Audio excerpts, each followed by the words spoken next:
Good evening, everybody. Welcome to the Kinross-shire Committee of Thursday, the 15th of August.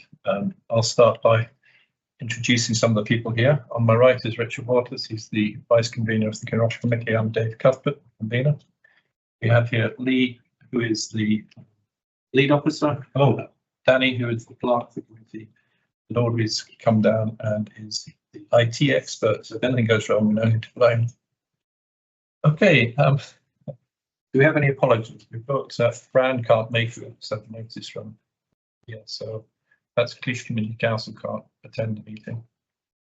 I'm expecting Drew from Glenfarg, but I've not heard anything as such, so wait to see if it turns up. No further apologies to that, Chair. Thank you. Okay, declarations of interest. Does anybody have any declarations of interest to make on any of the matters coming up?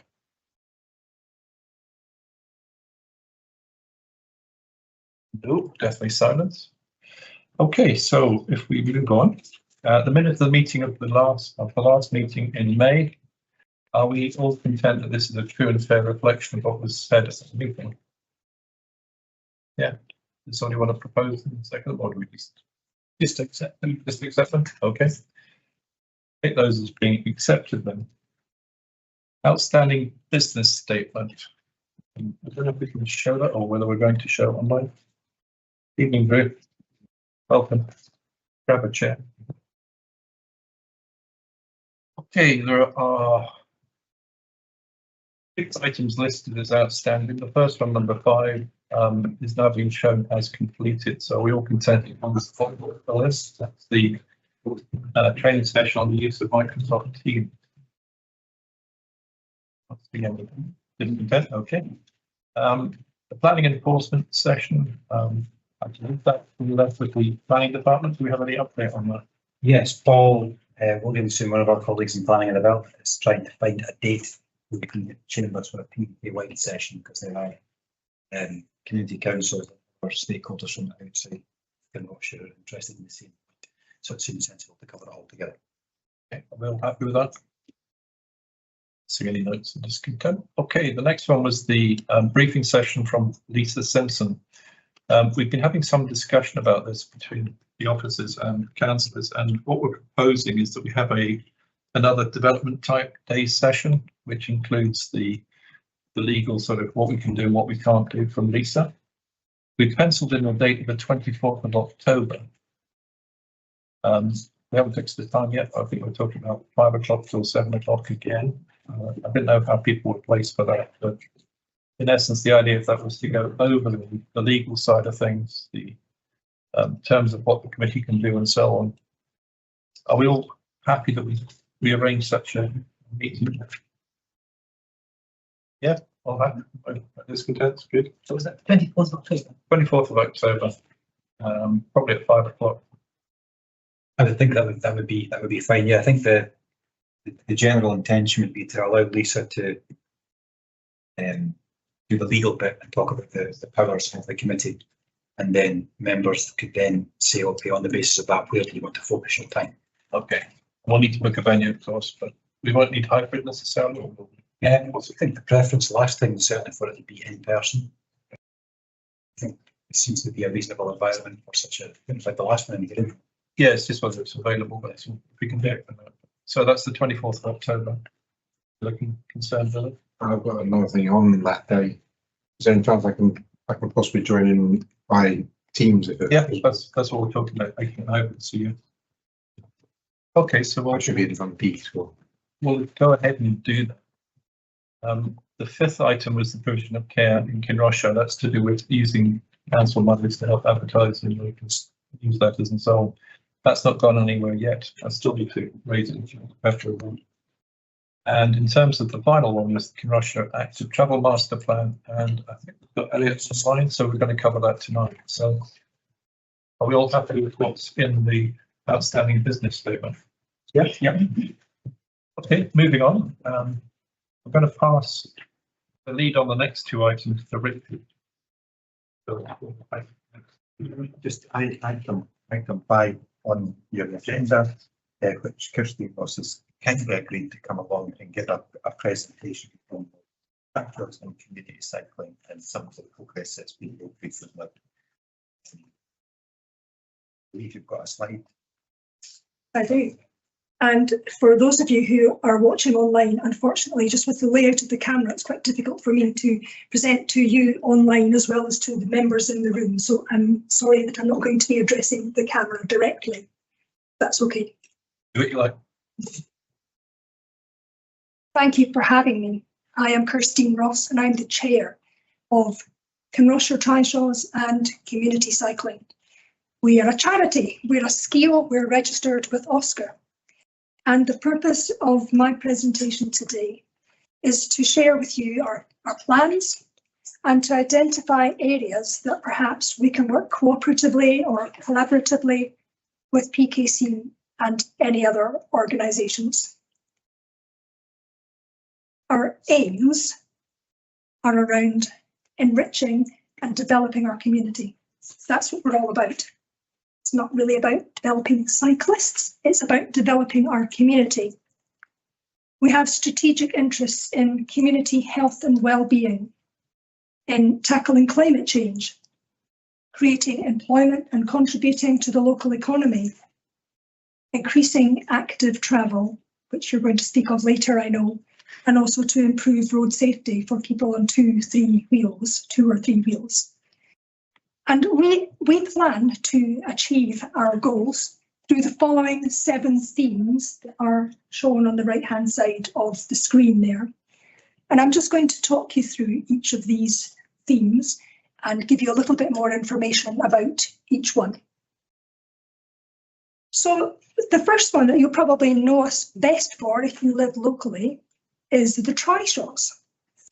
And we take people who are perhaps a little bit older or maybe just unable to cycle for themselves out on local paths, beautiful trails. We enable them to feel the wind in their hair. We want them to be connected with the environment. We want them to be connected to our community. We tell stories, we share stories, we offer friendship.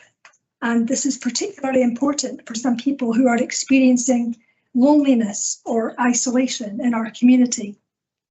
We have 42 qualified volunteer pilots. We deliver rides 5 days a week, and all of our rides are free and they're available to anyone in the community that wants to book on and come with us and have a fabulous experience. What we do know from the people on the Trishaws is that whilst many of them absolutely just love being passengers, some of them have this desire to be active themselves, and they would like to be able to ride either bicycles or tricycles and feel that freedom that comes with riding a bike. No, yours is in a different order to mine. Move on a little bit. We're going to adapt all ability cycling. For some reason, it's gone in the wrong order. Okay. So as I was saying, whilst people love being on the Trishaws, some people would like to be active themselves and ride bikes. And we would like to purchase a fleet of bikes that meet the needs of the local people, different sorts of tricycles or bicycles. Some people may simply just have maybe visual impairments or a difficulty with balancing. And some people may actually have disabilities that prevent them from riding the kind of bike that most of us like to enjoy riding. So what we would like to do is to identify an area where people can ride our fleet of bikes safely, but also have a sense of freedom and enjoyment so that they can feel that they're far away in these lovely open spaces enjoying nature, but also know that there's support and help at hand through us delivering a supported programme for people with different sorts of abilities, making sure that everyone who wants to be able to ride a bike can do so. So we'll go back to our second slide now. And sorry, these slides have come in the wrong order. That's strange. Our next aim around empowering and enriching our community is to create bike buses. You may not know what a bike bus is. Essentially, it's a group of children, adults and families who all ride together in a highly visible group, actively getting to school together. Now, bike buses are already established across Scotland in lots of communities. It's not a brand new idea. There are some very highly successful models. And if you have a look on YouTube about bike buses in Scotland, you'll see some very short, fantastic videos that just depict exactly what it will mean. We want to reduce the congestion that's on the roads in the morning, therefore having fewer cars and fewer emissions and better quality air for us all to breathe. And science tells us that when children are active and they can travel actively to school, that they arrive feeling refreshed and ready to learn. And that's something that we would all like to have for our young ones to maximise their potential looking forwards. We have a meeting next week with Milnathorpe Primary School as our first potential school to link with, and we very much look forward to working with our local schools and getting people active.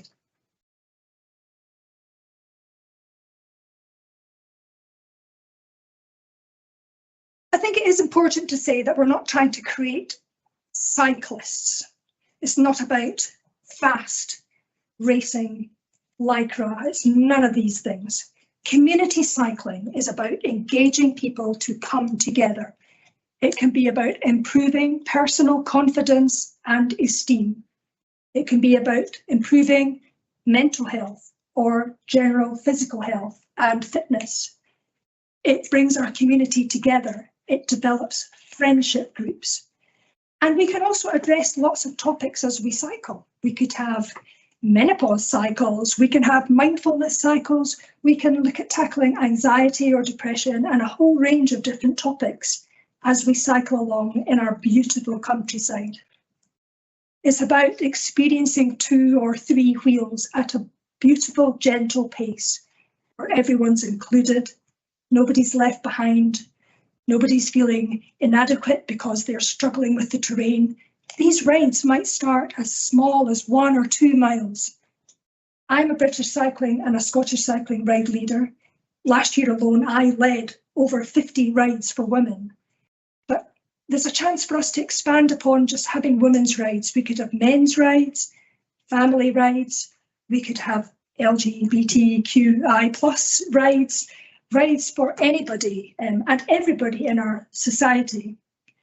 And hopefully you will see that from my experience, I've taken groups of women who have completely lacked confidence or knowledge of routes or how to cycle or where to cycle. And we've come together, we've supported each other, and we've progressed over a period of time. And now these women are really enjoying getting out themselves on their bikes and having great adventures. And some of the stories that they share with me about what the process of being involved in the women's cycling has meant to them has been incredibly powerful and moving. And that can certainly be replicated so that everyone in our society and our community has the chance to get out and about in led and guided rides across wonderful Kinross-shire. And that leads me to, hopefully, psychotourism. We aim to develop Kinross-shire as the destination in Scotland for cycling tourism for people of all ages. This could be families who are simply wanting activities when they come to visit, or they come to visit because we're offering great opportunities for them as a family. We can work with people from cycling clubs all across the world. And recently I've had a tour of people from down south. I've organised for people from the Blue Light Cycling Club to come here. We booked accommodation. We've used all the local cafes and hotels and brought business and revenue into our area. And we would certainly like to expand upon that, which I really viewed as a sort of pilot programme to test, if you like, what some of our plans were. We've got beautiful gravel tracks and trails to get people away off road for those that aren't keen on traffic. And even when our roads are quiet, there are people who just want to get away from it all. And we have the most wonderful tracks and trails very close by to here. We can offer adventures that meet people's capabilities and needs. If people want a flat ride, we can do a flat ride. If people want tricky hills and mountainous terrain, we can offer that. It's all right on our doorstep here. We can arrange the routes, the ride leaders, the cafes, the accommodation, all of it locally, and encouraging people to come here and enjoy what I and my colleagues all enjoy. We've got fabulous history here. We could have history rides.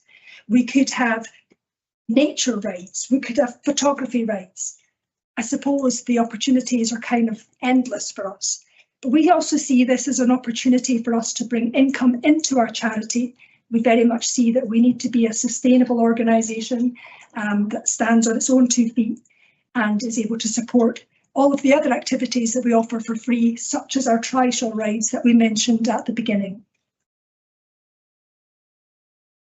And with cyclotourism comes the need for maps. Almost everyone that starts cycling with me tells me, I don't know where to go. I don't know what roads to go on. I can't join them all up to form a nice circular route without crossing or going on A roads or busy roads or roads that frighten me. So we work on finding people lovely routes to travel on across our network of fabulous, quiet, country roads, lined with hedgerows and nature, beautiful views. Wouldn't it just be great if we could bring all that together in a series of maps that we could distribute to visitors or to local people? Wouldn't it be great if we could have adequate signage to enable people to make even short journeys using an active way to travel, using bicycles or tricycles, really having it as a viable option for local journeys instead of going by car. And so this is something that perhaps in partnership with some of you here today or your colleagues, that there's that opportunity to work together to make sure that we create the right kinds of maps and also bringing in those links in with tourism as well. Just a great opportunity, I think, for us to showcase Kinross-shire and make it accessible for people to cycle here.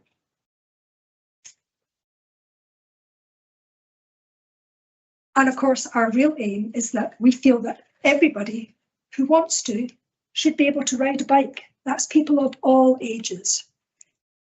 The Play on Pedals that's mentioned on the screen there is a Cycling UK scheme aimed at nursery school age children, with the ultimate aim of having everybody being able to ride a bike before they go to school.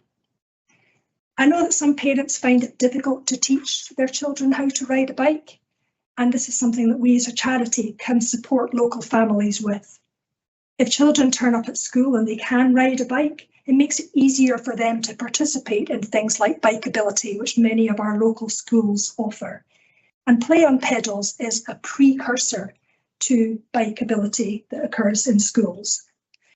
So that's for our young children. It'd be lovely if everyone had the opportunity and there was equality so that everybody could progress should they want to.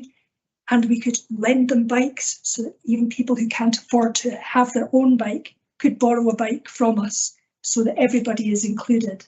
And I think once children get older, it becomes more difficult to learn to ride a bike. And so if we could tackle some of those issues when they were younger and make it a very supportive, creative, fun environment for young children, then we can certainly have everyone riding a bike at school age. Of course, there are older adults who haven't learned to ride a bike, and so there is the Learn to Ride programme. So anybody who wants to ride, I think we can help them to do that and to bring some joy to them that we all feel from that freedom that being on 2 or 3 wheels can bring. So hopefully I've explained to you how we plan to go about enriching and developing our community with and through cycling as a means of doing this. But if you have any questions, please do feel free to ask me and hopefully I can answer them. I've just given you a very quick sort of whistle-stop tour of our 7 main themes around how we plan to go about our work. Questions are welcome. Thank you, thank you. Just get attention in the room. Just get my attention here on in the chat. Any questions? Okay, Willie. Thanks, Christine. That was very, very interesting and encouraging. A couple of questions. First of all, how do you manage to store the bicycles you've got? Because that's often a big problem, finding somewhere to keep bicycles safe and available.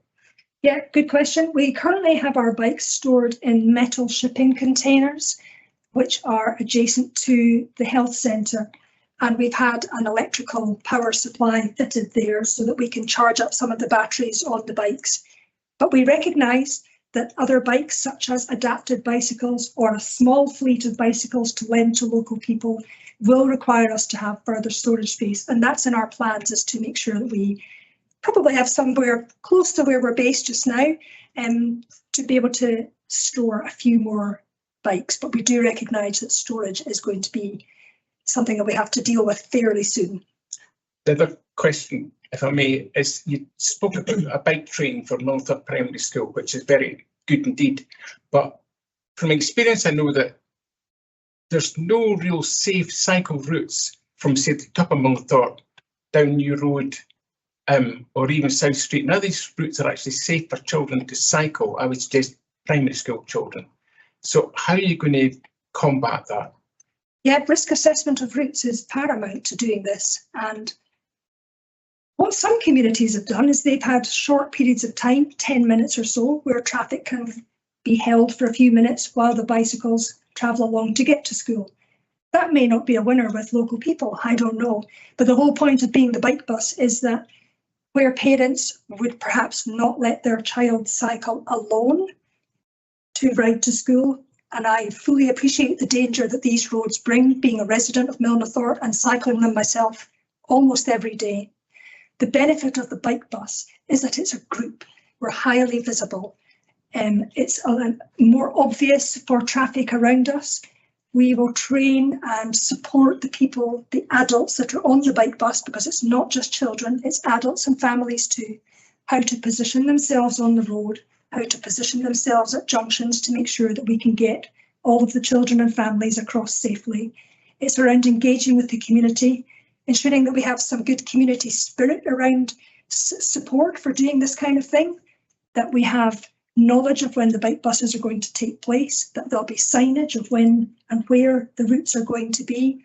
Of course, we can't legislate for what's in mind of a driver when we're on our bike. That's the same for any cyclists. But the idea being that we cycle as a group and we manage the traffic as a group and we work together and we liaise with all the local community groups, as well as, say, the local police, PKC, for example.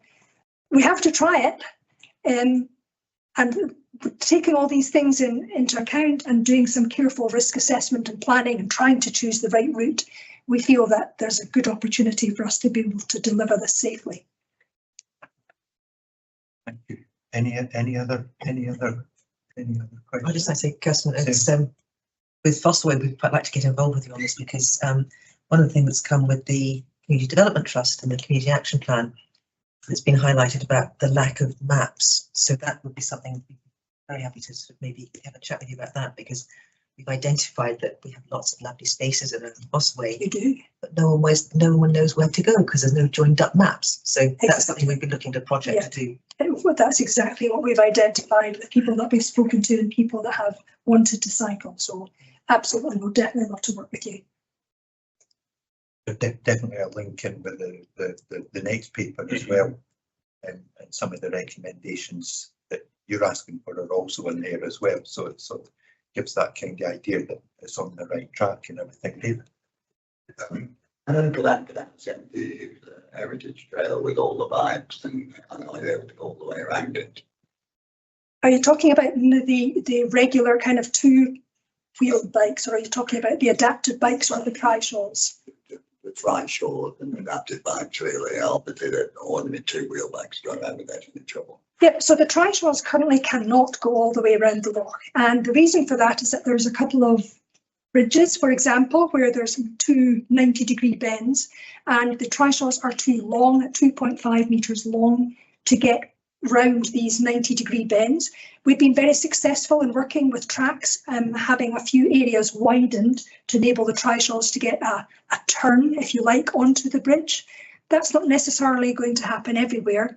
And there's a few places on the Heritage Trail where there's been a bit of subsidence and a lip, if you like, has formed, a small dip. So as you come onto, say, a wooden bridge, there's a little bit of soil missing, and so we maybe have a 1 or a 2 inch, bump on. And when you've got a 52 kilo bike, 2.5 meters long, with a cyclist and 2 passengers, suddenly that little 1 or 2 inch lip is an insurmountable mountain. So we have that, and we also have I'll refer to them as the zigzags. For those of you local who know the Heritage Trail, there's a small zigzag section that goes up fairly steeply up the path, and that's just a little bit too steep given the weight of the tri-shot and the power that it has available. In terms of capacity, we have the battery capacity to get around about 16 miles of capacity. We also have to think of the people who are on our tri-shots, as that would be a very long journey for them. And it's not always easy for us to get places for them to stop should they need the toilet, for example, or accessible toilets. So we're mindful of not going too far or too long, given the clientele that frequently come on the tri-shows with us. So hopefully that answers your question. Your objective is to be able to go all the way around. Not for the tri-shows, but certainly for the adapted bikes. Definitely, we would love to take them all the way around. Yes. Just thanks very much for that. Just wondering if there's anything from a practical perspective that you would look to the committee or the council specifically that you could help with to make your ambitions realised. Yes, certainly. I know there are a few people within PKC that can give us some advice and guidance around where to look for funding. So if we could connect with the right people who can advise us, that would be really helpful. Yeah. Secondly, if you can tell us of any buildings that are maybe coming up, we would perhaps find that very helpful if we're going to, say, open a community bike repair workshop. I don't think I mentioned that, but that's actually one of our plans as well, is have people locally being able to access fairly simple repairs just to keep their bikes operational. So certainly we're looking for a venue. Thirdly, when it comes to adapted cycling, we have to find a place where our participants can feel free, that they're not being looked upon or have someone over their shoulder. The whole thing about being on this bike is that they have to be able to experience that freedom. And for example, as a path being developed from Gallow Hill Farm towards Milnathort, opposite Auld Mart, local people will probably know what I'm referring to. It's a kind of a half-finished path, and I would like to connect with the people who are developing that just to make sure that where simple, inexpensive modifications could be made or installed now rather than retrospectively. Also making sure that where there are aspects of getting over pavements, where dropped pavements would be helpful. And that path opposite Auld Mart is an example of that, where there is a little trail being developed, an off-road gravel type trail. It's actually very nice gravel on the whole. But you can't access it because it has a curb, so maybe a drop curb. So 1 or 2 little bits around infrastructure, signposting for sure, developing of the maps. I'm sure you've got people within PKC or other parts of your organisations that have knowledge around map creation or experience of doing that, and any support that you can give us relating to tourism, because I know that's one of PKC's goals, is to make sure that we have a strong economy and good tourism. So I think it's just making sure that we have the right connections with people and to make sure that we're working collaboratively with you rather than us replicating things that maybe already exist, or if you have expertise that you can share with us, because we're not specialists in tourism, for example, but I'm sure that you all know people who are. So connections, again, is that really important thing. And then just making sure that you can share the ideas that we have, and when we are operational and offering all of these programs, that you help us to broadcast it as widely as you can. Definitely, a lot of them. As you were speaking, Just a few I was noting requests. down some names.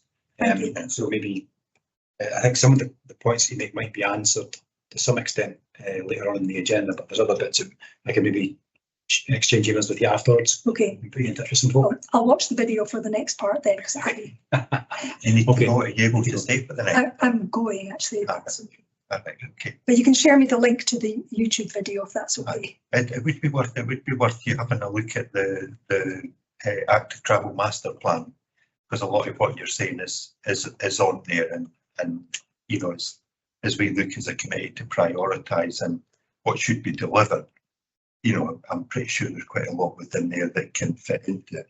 Can I? Has anybody else got a question first? And I'll ask my Personally, I'm from the council's traffic and network team. In relation to the maps and things, we certainly have all the information for you for the on-road green routes. So I'll take note of your contact details there. Regarding the drop curbs and things, that's something which we could probably assist with as well. Okay. There's a plan to walk about in the town centre, looking at drop curb provision for pedestrians. That's, you know, we could do something similar like that on some of the cycle routes. So I'll get in contact with you. Great, thank you very much. Any further questions? I have one, Christine. You mentioned the need for premises. Chatted with this before. You kind of mentioned the ability bikes and stuff, and the tri-shows, but within the vision of what you want to do, would there be looking at having your own bikes that you can potentially rent out or use for any of the events, whether it's the kids' bike buses or the tourism side or anything like that? The answer to that is most definitely yes. And with the renting out of any bikes or the loaning of bikes for people who may not financially be able to afford bikes themselves, comes the need to make sure that the bikes are safe, that they're safely maintained, that they are checked over before they go out, they're checked over when they come in, that they go out looking clean and lovely so that people can feel pride in what they're cycling.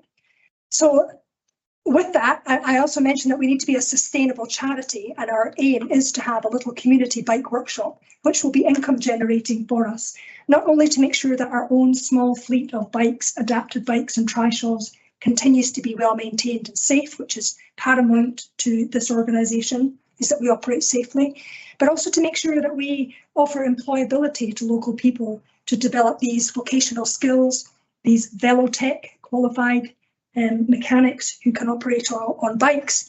You get bronze, silver and gold level. I think we're probably looking at a silver level Velotech mechanic who can offer to support our local community. Every day on our local Facebook groups, I see people saying, who can fix my puncture, who can repair my chain? Well, we'll be able to do all that. But yes, we do need to have a small venue and a small workshop to be able to maintain our own things and to maintain our local community's bikes as well.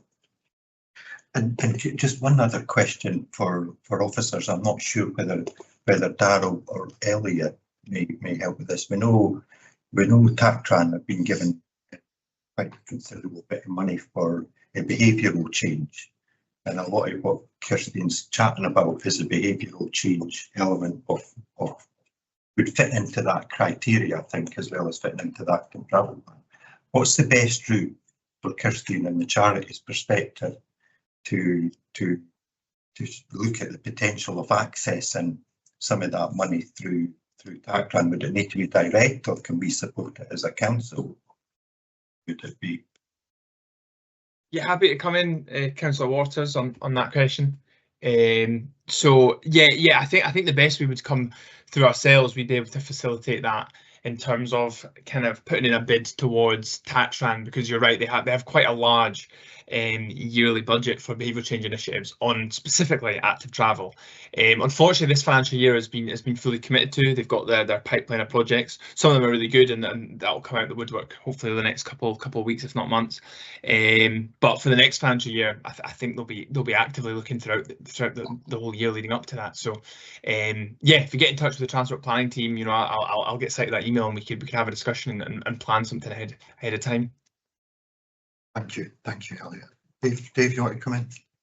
My specific comment really, Heritage Trail. I was in Lockend Farm some years ago, and there was a woman there with one of these very big wheelchairs, paraplegic wheelchair. Just happened to get a conversation with her, and it turned out that she lived in the time. So, you know, why you? She said, well, to go out into the countryside and enjoy the fresh air as you described, she said there's very few places to go. And then she said, even done travelling, the only place I can really go a bit away from the urban setting in the town. Are parts of the coastal path, the bi-coastal path, and the heritage trail.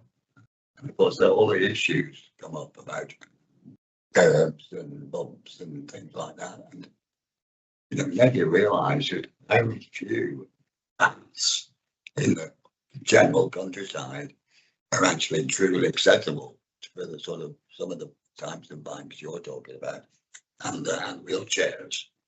And that's why I asked about the heritage trail. That's extremely significant from the point of people like that, and this woman come all the way from Dunfermline, and it just reinforces the need to make sure that so many of our paths are truly all ability paths. And I think that's a particularly good point. When I mentioned to you there about this path network that's being developed adjacent to Galway Hill, there are a few things that I think could be just made slightly better from the outset, and it's so much easier to get things right from the start than it is to go back and try and change things. So it just was to see if we could have some discussions with whoever's doing this path to try and. It gets complicated because it's still planning enforcement, and it's not been adopted by the council yet. We can certainly speak to Eddie Jordan, the enforcement officer, because sometimes he does have ability to speak to Persimmon, and sometimes they will come in and just make minor adjustments to a path. I think minor adjustments is really all that's needed. Yeah, I touch base with Neil, Willie, Dave, and myself, and we can get a wee list and see if Eddie Jordan will go to Persimmon and see if they'll adjust it.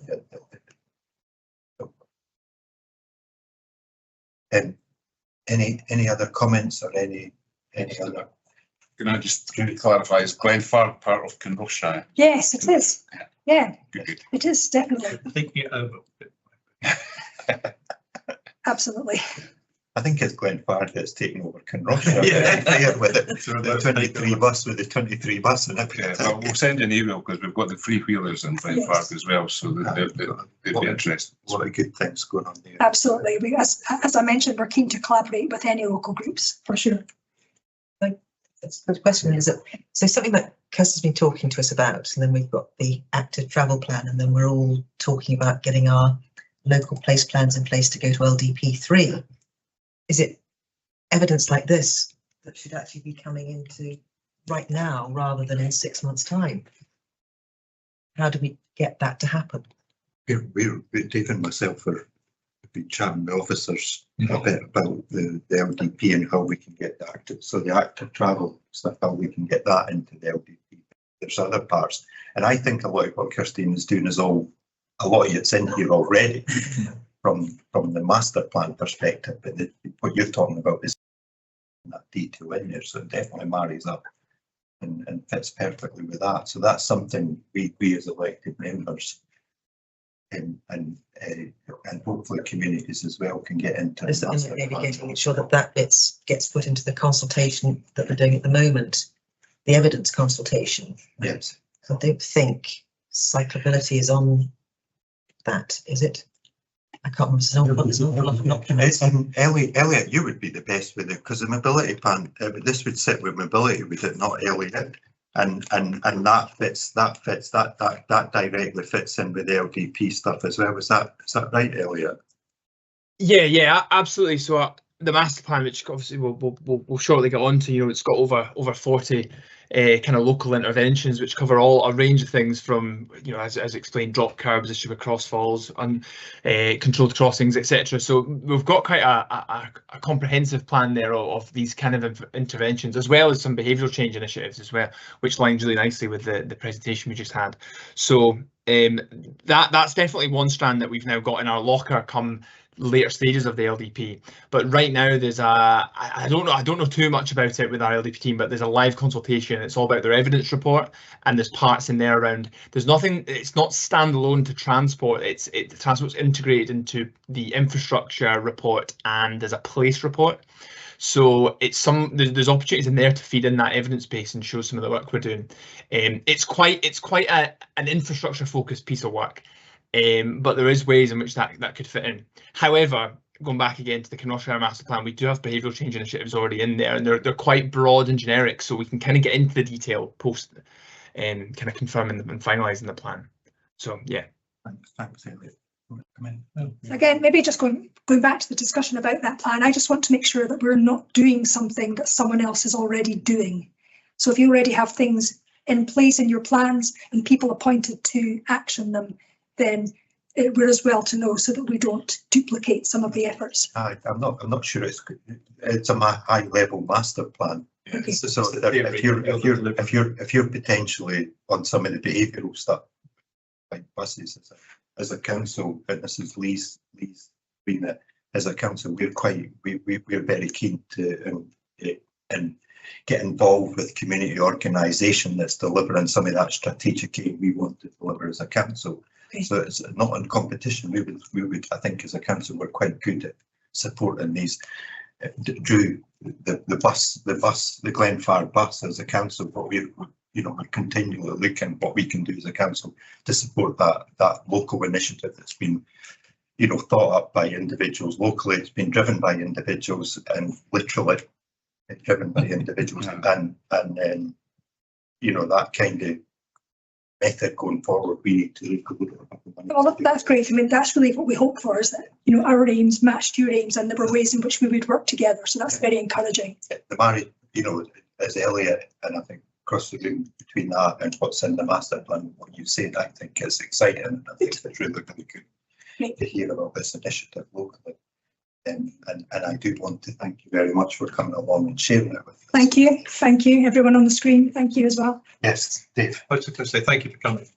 Really useful what you said and so on. And I think what I'm looking forward to is seeing you on the TV talking about Kinross-shire being the centre for excellence for cycling, just like Drew does for buses. And, that's the sort of thing that I would like to see happening in this area. And as Richard said, we will help you as council. Thank you. If you get stuck or you need help in finding the right way to go, just contact us. Great, thank you so much. And our officers as well in here. Thank you. Interesting, thank you. Thank you.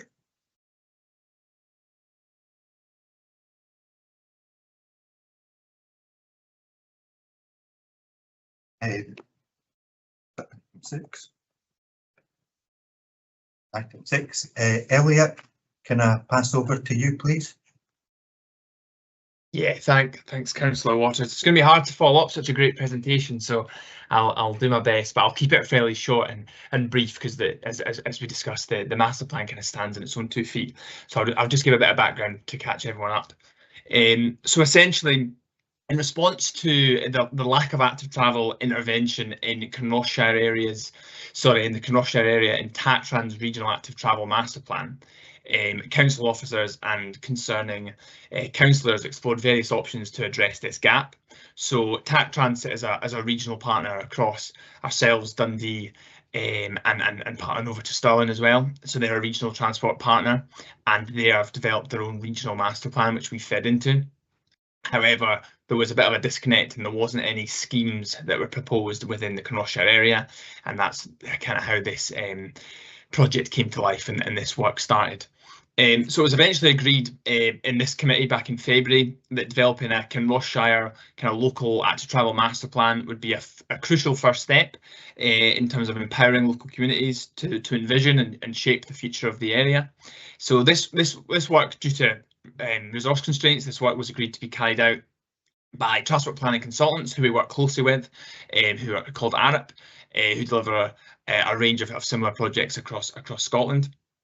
And they carried out this exercise through a range of engagement initiatives across Kinross with named stakeholders as identified in the report. So this plan now lays the groundwork for delivering a range of projects as funding and resources allow us. So given the council's limited resources and ever-growing demand, we're now in that discussion where we really want to push towards determining development and delivery of these projects. So as of literally this week, we've started discussions between our team in transport planning and our traffic and network team, and Fraser Croft, who's the strategic lead for environment and infrastructure, and TACTRAN to determine the best way forward in order to prioritise the initiatives across all of Perth and Kinross. And of course, Kinross are now in a really good place because a lot of these kind of larger strategic projects can fit directly into that kind of agreed criteria. And that's an ongoing discussion that's moving at pace. So other meaningful interventions that are more local, that might not be considered in that context, can be delivered through other means, such as through maintenance, through the road safety budget, and which is of course managed through the likes of Darrell, and of course through community support and involvement, just like what we've seen in the previous presentation. And I think it's important that we all work together, kind of collectively, in order to deliver and achieve what's set out in the master plan. Sorry, that's it essentially in terms of introducing the paper. Happy to take any questions across regarding the paper, whether it's intervention specific or a bit on the background or anything on kind of the key next steps. Anything that I can't answer that's maybe something that's some of the background work that I've been doing, I'll be able to chase that and get an answer to you quite quickly after today, and I'll make note. But yeah, open to questions. Yeah, and what are we're kind of looking to finalise this, so to agree the report with the committee. Any questions?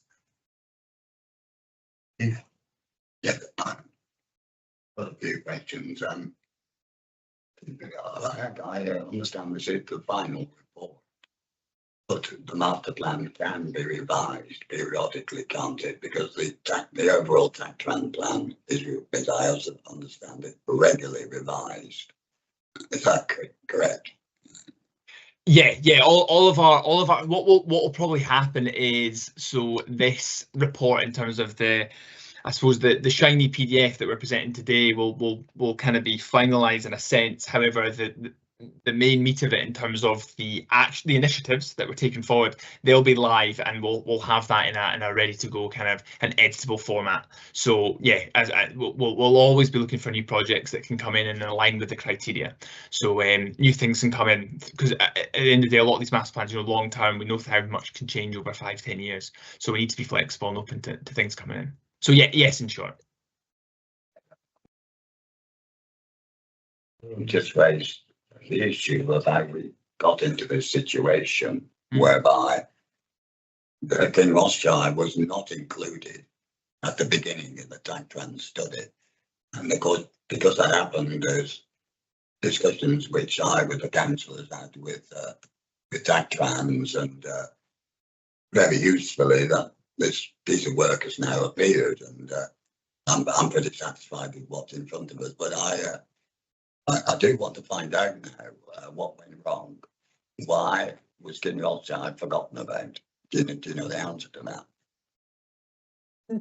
I can give a bit of context as best I can, obviously not being part of TACTRAN, but I think what's happened is there's two aspects. One is when they're looking through the regional lens, one of the tools they used, without going too much down a rabbit hole, one of the tools they used was Sustrand's national planning tool, which shows demand, and that's demand forecasted when kind of gold standard active travel infrastructure has been identified and delivered. So a lot of the demand was kind of following that tool, and I think some of the big aspects, the big routes in Kinross, based on especially some of the route, for example, maybe Kinross north up to Perth, because of its kind of the distances, it wasn't perceived as high enough demand.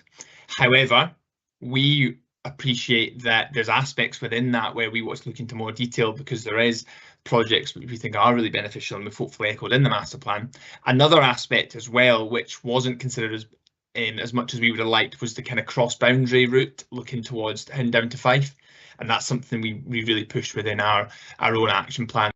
Maybe I think that was slightly overlooked in the scoping, the cross-boundary aspect as well. But that's the only real narrative I see there. I think through the regional lens, it's tricky, and they have got a lot of projects they have to juggle with, and I think a few were missed out for those kind of little reasons. However, we're in a really good position now to feed that back up the way, because we have this master plan in place. So yeah, I'm happy where we're at now. So I think we've addressed that issue, so it should be okay. Wasn't a critical factor at the beginning that no consultation took place with tracks. that you simply, as a council level, you simply went to the Perth of Kinross-shire Countryside Trust for information. I think it's quite hard for officers to come in and, you know, we're, you know, the officers are trying to deal with the Perth stuff, you know, and that, but it's very hard for our officers to come in and comment on why TACTRAN made certain decisions or didn't make decisions or whatever like that. And I think some of these questions need to go to TACTRAN rather than to council officers. Maybe, but presumably TACTRANs at the first stage went to the council and said, "Should you show us what the priorities are?" I was, you know, certainly from a political perspective, I picked up on it straight away and made my voice very clear about what I thought was a bit of a thing. So in that sense, and it is the elected members on the TACTRAN committee that make the final decision on these things. Yeah, and I think Willie wants to come in on this just quickly. Yeah. I think we've just got to accept what we are where we are today. If it was a mistake, I don't think there's anybody going to argue about that. In fact, we've just missed out completely. But it's thankfully we've managed to get that resolved. But can I possibly ask a question? Sorry, the follow-up questions on this is that, I mean, we are where we are, you say, but I'm trying to make sure that we don't make the same mistake again. Well, I'm quite sure you can't guarantee that either. But I mean, I think as soon as we realised that, like members realised that we'd been missed out, the whole year had been missed, we immediately took action, and Richard and I met with TACTRAN and voiced our displeasure in no uncertain terms, and thankfully they've now addressed that. The irony, I think the irony in it is we've actually, because of that miss, we've actually been able to leapfrog a little bit to have this local detail master plan. But could which puts us. Possibly ask a question now? David, are you on the same team, or are you? Well, I do have. I don't really want. I don't want to. The TACTRAN stuff. Quite happy to chat afterwards, and we can go back to TACTRAN and ask. But just to conclude, what I'm saying is that I'm very satisfied with what Arab have now produced, and you know, they've sent a lot of information to James Smith who was doing the work, and from what I can see from this report, it's all been built in.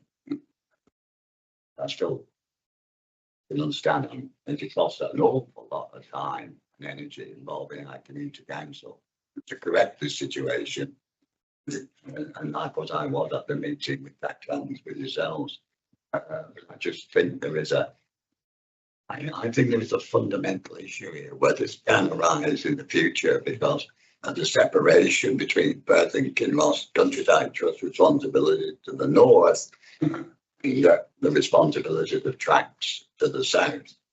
But that's a discussion for another day. I think it's important, whether it's Tracts, Countryside Trust, Perth and Kinross Council and TACTRAN, we should all be working together for the same goals and the same ideals, and that's absolutely essential. That we have the working together and make sure that is constructive working together to ensure that we're achieving what we want to achieve. Really was want to come in with a question if it's the same topic. It's the same comment just to say that I think now we've got the master plan we've got, I think we should be pushing for them to correct their mistake and deliver our stuff first. Yeah. Well, Elliot, that's one of what Elliot said in his report. He's going to go to this as part of the next stage. Yeah, it's to go to yes, we'll put pressure on there without a doubt. Do you have other questions as well, Dave? Can I come back to you and we'll go around and give everybody one question, and then we can come back to the second and third questions? Thanks, Richard. Can I ask Elliot? We've got a whole list of interventions, which I think I agree with every single one of them. But knowing the pressure on council services, the teams within the council, both staff-wise and resource-wise, how do we go about delivering these interventions?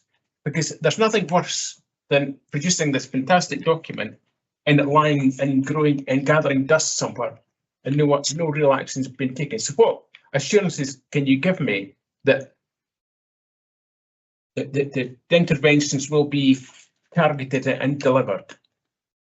Yeah, no, appreciate the question, and it's completely valid, and it's exactly what we've been discussing over the last week or so with Traffic and Network, and also with, as I said, the strategic lead Fraser Croft, and again back to Tatran with their regional pipeline. So I think the best answer I can give you just now is we've tried to split the intervention slightly into essentially having the quick wins, which are things that can be done within existing kind of ongoing revenue budgets. So, for example, Daryl's team and the Cycle and Walker Safer Routes Fund, this can kind of come in and support some of that priority award and local level. There's also the kind of Kinross-shire wide interventions, and some of them are actually ongoing and they can be pushed more heavily. For example, I pick up on one about mapping and having active travel routes mapped. That's something again that's already going on within Traffic and Network team by one of our embedded Sustrans officers, and that again, that is PKC wide, but it'll be very relevant for Kinross certainly as a starting point. And then we look at the kind of, I suppose, the bigger, more strategic stuff and some of the big moves we've identified in this report, which that is essentially going to be a big aspect of a council-wide delivery plan, which will prioritise what our next moves are, because ultimately we need to prioritise and use the resources as wisely as we can. So what that's going to entail is the work from this, the work from some of the city centre corridors that we've identified, and then the work from Tatran's regional aspect, which has PKC routes. They're going to come together, and we're going to look to make a prioritisation in terms of what we do in what order based on our existing resource. However, to add to that, we are then looking to use that as a bit of an evidence to then hopefully look and see if we can extend our resource, whether that's through external funding or our own internal means. But that's something that we've discussed with Fraser Cross at the strategic lead level. And once we get that proposal together, what that will allow us to do is show, right, well, we now know our projects, we now know our pipeline, which we won't be too far away from being in that position. This is now what we need to deliver at the pace we want. So there's many ways. However, I think to do the big stuff at the pace we want, we are nowhere near the resources for that we need to be at. However, we can start to make that case a bit stronger. Thank you. Okay with that.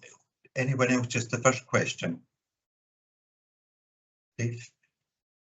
Well, follow on directly with what Willie was asking there regarding implementation. And the one thing that is not mentioned is what do you do when you don't get landowner agreement? Now, when I read the report, the emphasis all the time is on getting landowner agreement. And so that the fundamental question is, what happens when you've got a route which we regard as a priority and the landowner will not agree to that? Now, this is an issue which I can chair of our community council taken up over several years, and its predecessor Malcolm Strand-Steele put this to the council, pointing out many years ago in relation to the footpath connection between Kinneswood and Scotland Well, and was it in effect impossible to deliver this because of two conflicting PKC policies. The one policy being that nothing would ever get up the priority list of the roads department unless there was landowner agreement. The other policy was that the council was never going to use its compulsory powers to get that agreement. If you have a situation where the landowner will not agree, you get nothing done. That's the position we have in terms of the Scotland Well to Kinneswood path. There are two ways of solving this. One is compulsory purchase, which the council has, but never seems to use those powers. And the second one is to use section 22 of the Reform Scotland Act 2003, which is a power to create a path order. And that is used by other councils. Malcolm pointed out years ago that PKC could use that power. They don't have to pay any money to buy the land. They just go through the procedure they get Scottish Government approval, and then the path is put in place, whatever the landowner thinks about it. And so I want to know, how is PKC going to solve this dilemma? It's got two conflicting policies. We have, certainly I've been involved in meetings with them, with their green space team and that about that issue and the challenges around it and everything. I'm not sure if any officer wants to come, because that's a really difficult minefield to go into, but it is something as elected members we have to bear in mind and try and ensure that there is a clear need for that level of intervention to create the strategic routes that we require going forward. Then we have to keep and I think, Sammy, it does come down to resources with officers, because it's a huge amount of resource putting in. Nobody wants to come in and with an officer perspective. I'm not sure. I think the officers that maybe need to deal with, maybe they're not here today. And I think that's, Dave. Just to say that I think this might be a question for the development session on the 24th of October, because we'll have Lisa Simpson she's presenting. We do have powers within our setup to, I think, designate core paths. I think that's part of it. So I think it's a question that should be asked at that point, at that meeting, and we can then bring it to committee to discuss and see what officers can do. It's got nothing to do with designating. I'm not prepared to accept that. This has gone on for years and decades, and I want a letter from the convener of the council by the end of August to explain how they're going to solve that dilemma. If not, I will report it to the Scottish Government. We've had so many years in this sort of argument, and I know from other councils these powers are used in Island Council. I give you examples. And yet Perth and Kinross Council will never use powers which have been available for them to use. I think you've made you've made your point there, and I think it is a challenge we have, and we will. But I'm just making the point. I'm not prepared to wait beyond the end of August. So from the top level of the council, I want the answer. Either they're going to use the power. Dave, you've made your point. You've made your point. I think we will take it. We will take that away, and we will ask. And it is a very challenging area, and we'll get back to you. Any other questions? I have two related ones, and one might be for Drew more than anyone else. Is the two elements that are mentioned in the main report and in the appendix as one of the routes, and it's the bicycle storage at the edge of the tunnels. Yeah. But the tunnels aren't included in and I get we're going down to the real challenges that Dave's mentioned, and where you need land ownership to develop some of that stuff. And it was partly to understand the cycle storage, what's envisaged within that, because I'm not quite sure. I think that's been a cross purposes type thing. I don't see any point in having any cycle storage at the tunnels. I think what we wanted was cycle storage in Glenfarg, which would serve the tunnels, so you could park up in whatever and pick up bike. And we've actually got that. We got cycle racks installed last week, and we'll probably hope to develop it. So I did look at that and think, oh, that's a bit strange. I thought a bit odd. I think that the path. I thought there was meaning that we used the tunnels to store bikes, and I thought, no, I can't see that. I think there've been cross purposes there. Yeah. And I would still like the tunnels. If the committee is happy, I would, as an aspirational. It may be a real challenge to deliver, but I think if it's in here, it gives the aspirational element of what we would like to have. Is the active travel route that I think there's a huge plus, and it connects up to the active travel route going from Bridgeend to Newbra eventually, Abernethy, Newbra. Yeah. Willie, you want to come in here? Yeah, as well? I raised this a number of years ago, because after cycling the tunnels down in the Peak District, which are fantastic, the old railway tunnels, I thought it'd be a really good thing to do. And I wrote to Sustrans at the time about it, and they had a discussion with the landowner said, absolutely no way, right? And that just, that puts it back. So it's very, very difficult if you get an intransigent landowner for even Sustrans to take action, and everyone just backs off. So that's something we have to try and deal with. I have to say that I was at a conference.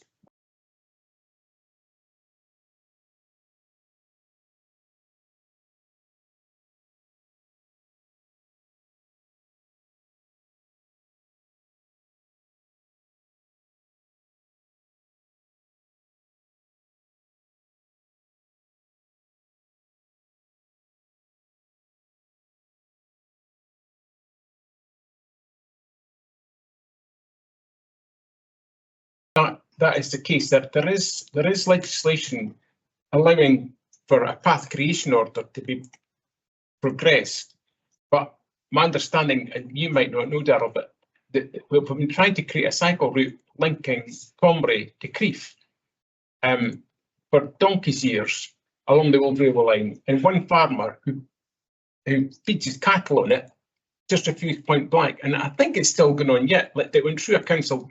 The council agreed to take out a path creation order like 5 years ago, and it's still not progressed. So it's just hopeless. But if you think about it, the Heritage Trail was beset with that for years and years, and it was just a case of persisting and persisting. Well, eventually, it happened. I know about that, but it was very, very difficult. And even then, it was just, we actually had to buy land we were left money by a kind lady, and we used that money to buy land because the farmer would not permit us to put a path through it. We bought the land off him.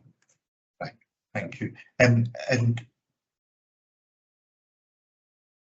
from Glenfarg not having that in there, but instead of it to have actual the item that we would like the A sort of cycle storage up in Glenfarg to service the route that would eventually and then the actual Glenfarg, the road, the path potentially through to Glenfarg. And it's very much signing up to the previous presentation about cycle tourism. That it's an ideal thing that you've cycled through wherever. That would be brilliant to have that. It's a great cycle. It's, you know, I didn't understand why you would leave your bike at the end and not cycle. Because in fact, I was scratching my head, but I think it's got purposes. We also need a facility in Glenfarg to service the cyclists, like a pub. Well, we're working on it. We've got one this week and it's working brilliantly. Billy Jean is complaining though. Well, we've lost 20 people a day on a Wednesday and a Friday as well. The example that's always quoted about this problem of going on and on and on year after year is when Fife Council got the money from the Millennium Fund to develop a council-wide cycle network. They had to deliver it by the year 2000, and inevitably they ran up against the sort of farmers or the landowners who were just obstructing a bit here and a bit there. So they would almost immediately, having got some sort of anti-reaction, they would tell those landowners, "You have compulsory purchase powers, we will use them." And they didn't actually have to use it. Do it, which we shifted it. I do realise that there has been ones come before committee, Ian, the D&I committee. That was, I remember when I sat in that committee, and Lily's kind of sat in it all the way through, I think. And there has been, you know, items that have come before the committee to ask for that.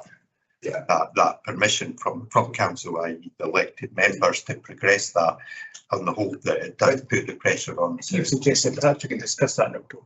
I think it's something we can come back. It should definitely be on that agenda.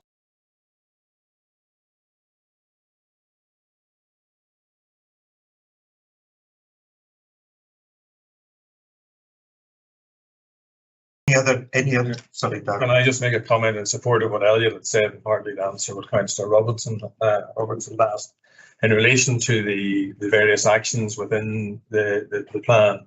I mean, we'll assess them and rank them and score them and get them added to the list of road safety projects. Any schemes that aren't currently on that list, and then through the regular ward meetings, we'll identify the community priorities. The challenge then after that will be the delivery, but at least we know what that first stage will amount to. Yeah. But there'll be the joined up thinking that they sort of like the 20 mile per hour Yes. rollout will link in with this. So everything sort of, oh, this is music to my I'd just like to say that on this one, I really like the fact that you've included the element of cross-boundary active routes when you talked about from our end of Kinross-shire to Clackmannan to Fife. That's very welcome. Thanks. Thank you. If there are no further questions, I just want to thank Elliot for his work with this. We finished. We need to get them to confirm, so that's I just thank Elliot for his work with this. I think it's great. I did get the fine that Elliot did work with TACTRAN to get the funding as well to pay for it, and it is a big step forward for Kinross-shire. But just in agreeing it, if the committee, if we want to agree it, that they're quite happy for the 2 changes with it, which is to take the cycle storage out at the tunnels bit. The cycle, I think Elliot, I think I'm right in saying the cycle storage in Glenfarg is still in there at another bit. I think, but just confirm that is the case, and also just to ensure that the aspirational active travel route through the 2 tunnels joining up with the Bridge of Fern to Abernethy Newborough route. I think that's an important part, because I think creating these linkages, get the connect up to the wider network is important as well. And if committee are happy with that, then we can move the report as is, and that means that document will be live, and Elliot can go and dozens of elected members can take that forward. good. Yes, everyone? Yeah. So, Dave? Back to me again. Okay, we've got 45 minutes left, so we can probably speed up slightly, but we can introduce Darryl, who we normally see on a screen, and he's come down especially to meet us. So, Darryl, over to you. Thank you. Yes, part of the reason why I've come down in person is I want to go and visit some sites after this, which have been raised through recent correspondence with both the ward councils and some of the community councils as well. The big project for us at the moment is the development and implementation of the 20 mile per hour national strategy.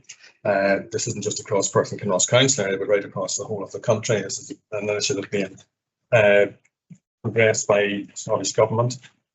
The intention is that all unrestricted roads in urban areas, in other words, basically all your residential streets, would have a 20 miles per hour speed limit in place by the end of 2025. The decision whether to install a lower speed limit on A and B class roads is deferred to the local authorities. So we have assessed all of the urban areas from small hamlet up to Perth City itself. We have issued the drawings to the elected members for the ward, showing our recommendations for the speed limits. And at the last ward meeting was at the start of the month. And the councillors asked if we could also forward that information on to the community councils as well. One of the community councils has already come back with comments, and some of those we want to investigate further. We have already met with Tayside Contracts, and we're getting the signs manufactured. And so we're sort of ahead of the game in that respect. But that was to ensure that we had all the signs before Dundee and Angus get their order in. So TC will manufacture them and we'll hold them in storage until we are ready to put them in place. The recommendation is that all of these new lower speed limits will be put in using a temporary traffic regulation order, which basically it's like a trial. But the advantage of a temporary traffic regulation order is it allows for any amendments or adjustments. It is a more flexible approach, and it means at the end of the trial, if the trial is successful, it is easier to progress on to a full traffic regulation order. One of the questions that has been raised is why we're going from national speed limit directly into a 20 miles per hour speed limit. Whenever we introduced the temporary 20s at the start of the COVID pandemic, in any of our rural villages that didn't have footways, we put in a 40 miles per hour buffer on the approaches to it, hoping that we would see a graduated speed reduction from national speed limit of 40 down to 20, we're hoping we would see better compliance within the village. What we found on site was that the majority of drivers ignored the 40 buffer and maintained their speed until they reached the start of the village, to the point at which they saw the development on both sides of the road. Brake lights would come on, the speeds would come down. So we found that the 40s were largely ineffective. What we are proposing as part of the national strategy is that we would put in countdown signs on the approach to give the entrance point more prominence, to make it more aware to the driver where the start of the lower speed limit it begins. However, like I say, because it's a temporary traffic regulation order, we can adjust that, we can amend that. We have some sites, some villages where we have sporadic development on the periphery, and we think 40 may be appropriate there. One of the questions we were asked was about Carnbo, so I'm going to go and take a look at that. It's quite a scattered development within the village. Our concerns about the poor compliance, so unless we physically change the road environment. We have the same concern along the A977 in Devon, in Pointville and Glarengone. We have a project about to start on the A94 between Perth and Forfar, and it's as a direct result of the likely increase in traffic caused by the Cross Tay Link Road. We're looking to put in physical measures on the villages along that A-class road, ramps at the entrance, speed cushions within the village, vehicle activated signs, lower speed limit, in order to try and bring the vehicle speeds down. The road environment along the A977 is very similar, and this is something that we may wish to consider in the future. But we'll get the temporary 20s put in, we'll get them monitored, and we'll see what happens. And if we need to go back later, we'll see their financial implications, but we can look at physical measures after that. Carnbo may be a similar site where, given the width of the road and the long straight driving through it, we may need to consider physical measures in order to ensure compliance. I'm very happy. That's what I hope there's enough information there. It was a very, very brief report from Tuesday night's meeting. Stable testing it, I'll turn my hard hat. But with Carnbo, definitely there is that concern that they were ignored completely during COVID. There was never any reduction in the speed limit during COVID, so that they've always felt this feeling that they've been rather left behind when it's a really dangerous road. If you are going along there, you'll see that. Appreciate that on the north side of the road, it does look like the houses are all set back. I think a lot of this is due to the fact that when the new houses were built, it was all part of the planning restrictions, was that because of the speed of the traffic going through that road, they couldn't have houses having direct drives on, so they had to be little cul-de-sacs. Yes. We've got this next thing, the fact that there's potentially going to be the access for 2 big wind farms, which will be from Carnbo, so that the amount of traffic going through there. So it's all this sort of the concern and the lack of footpaths in Carnbo. There is no footpath at all on the north side, and the south side stops at the last house, so that section of Carnbo from the last cottage through to the Geldenmore Road Bridge, there's no footpath. Yeah, it's just. I don't want to get into specific details for each of the different sites. I think basically Darryl sent the thing out. You can raise it at your own community councils and then come back with points to Darryl. But I think what would be useful tonight is if there's some sort of generic things that we're picking up. So I think one of the things was in Pall Mill. There's a new estate that is liable to go in or is almost in the process, and you've also got the caravan site further along. Whether those should be looked at now rather than thinking about it retrospectively. So if you're doing it all at once, it may be easier to take those into account. So in Pall Mill, you just extend the 30 a bit further, make it 20. Yeah, it's always difficult whenever it's linked to a planning application. You don't know how long the planning application is going to sit before the site gets constructed. I'll speak to my colleagues in transport planning, see where that planning application is. So it's really a generic thing that you may find other sites like that where the sites are getting built, but they haven't been built into the equation of what you're doing. So the 2 are now built sites in Milnerthorpe, which are not 20 miles per hour on the plan. Yeah, and at the north of the. Yeah. So what I'm doing is that's good. Yes, if you can confirm that, I can take a look. What happens is if they're not adopted, if they're not yet adopted, does that? If they lie within the bounds of the lower limit, you know, it'd be, if you like, whenever it does become adopted, it simply becomes part of that larger area. It's more that we would have to extend the limits on the public road to include it. So anything within the village should be fine. It's more just on the edge of the village. But again, with the temporary traffic regulation order, it's easy to amend that. We'll be the same in Glenfarg. Yeah. That's now complete and. Do you want just a new, sorry, do you want a new? Yeah. I'll highlight the two areas of Millwall. Yes, that's great. Yeah, Okay. definitely should keep that on record. Yeah. So are there any, do you want to? Just the idea that going from 60 to 20, Glenfarg's going from 60 to 20 from both ends. I think it comes down to 40. But I think there was one point a plan to make all of the Glen a 40 mile an hour limit. The bottom end, which is an A-class road, is 40 miles an hour, but the bit between Benin and Glenfarg's a 60 mile an hour limit, which is really quite aspirational. And we did have an articulated lorry bounce off a house the other day and go right across the road and into a field. And if that had been my bus travelling another way, it would have been on the national news with 16 people dead. So that stretch of road needs to be slowed down so that people. The problem with Glenfarg is the road through Glenfarg is the old Great North Road, which was built for high volumes of traffic and fast speeds. So it's very, very difficult to drive at 20 miles an hour on it. And we really need to do to slow people coming into the village and to make the road uncomfortable for people to drive on at 40 miles an hour. So I think there are. If you can get the community council to email Carol on that really. specifically. I think you've got a point about the sudden drop down to 20 from 60. I think that's been commented on. So certainly, yeah, Kinross has commented on that as well in a chat. Yeah, and one other point that I would raise would be the area going through the parking ride in Kinross is a 30 mile an hour limit, which is far too fast considering the number of buses that are stopped in there every hour and the need for people to cross the road between the two stops. I think it should be a 20 mile an hour limit, certainly with some pedestrian crossings or pedestrian areas for crossing safety areas. You can, just email me that information. We can amend the plans and we can get that sent back out again for further consultation. Okay.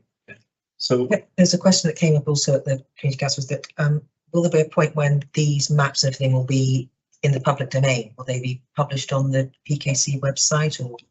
They can be. I don't see any reason why not. I mean, most of our, certainly once we get to the point of creating the traffic regulation or that legal document, it becomes a public document and it is publicly accessible.